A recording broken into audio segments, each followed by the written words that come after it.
Сугыш шері тұлларының сугыш афатын үз жилкелерінде тотаған ветеранларының тілеклері бір. Келешек буыннар тынышлықта яшасыннар иде. Her намаз артынан шулай деп дұға қылушылар арасында Таисия Павловна да бар. Бейік Ватан сугышы ветеранының тұрмыш жолы турында хабаршыбыз Искендер Гымалдинов язмасында. 1943 елда Германия соғышта реванш алырга әзерләнә. Германия Совет гаскәрләрендәге Т-34 һәм КВ танкларынан колышмаган яңа Тигр һәм Пантера танкларының Орел һәм Курск тирәсендә Кызыл армия фронтын өзә алуга өметләнә.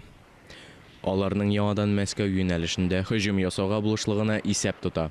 Совет командованиесенә үзенә каршы әзерләнүче һөҗүм планнары билгеле була. Бу вакытта Таисия Павловнага 19 яшь тула.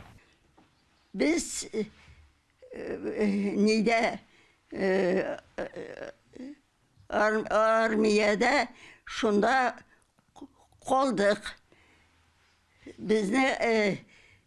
Bizge kişi kirtmediler.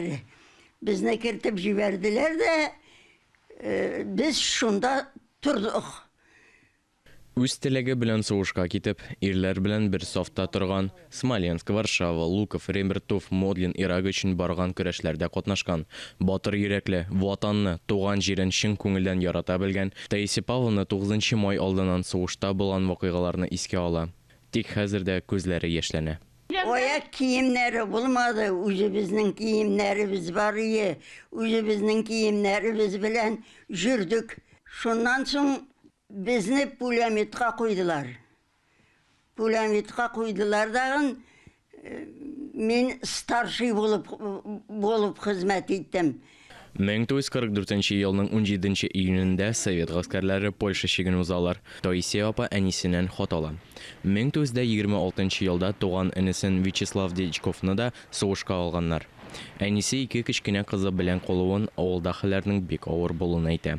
1944 елның июль ахырына Варшавага килеп җитсәләр дә, Совет командованиесе һөҗүмгә күчми. 1 августта Варшавада оккупантларга каршы восстание күтәрелә. Ләкин ниндидер тышкы сәбәпләр аркасында баш күтәрүчеләргә Кызыл армия ярдәм итми.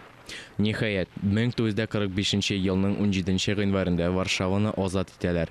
Таисия Павловна Варшаваны азат итүдә катнашкан өчен за освобождение Варшавы медале белән бүләкләнә.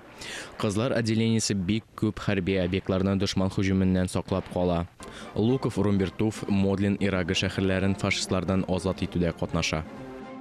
Оныкчыкларны үстерә, үзенең сугышта булган хатирәләрен сөйли. Без әнинең сугышта булып шушы яшькә җиткәне өчен бик горурланабыз. Бүгенге көндә ветеран туганнары белән яши, оныкларын караша, үз аякларында йөри алганга сөенә. Киләчәктә шундый куркыныч сугышлар булмас дип ышана. Искендер Гымалдинов, Алексей Куликов, Татарстан ялыклары.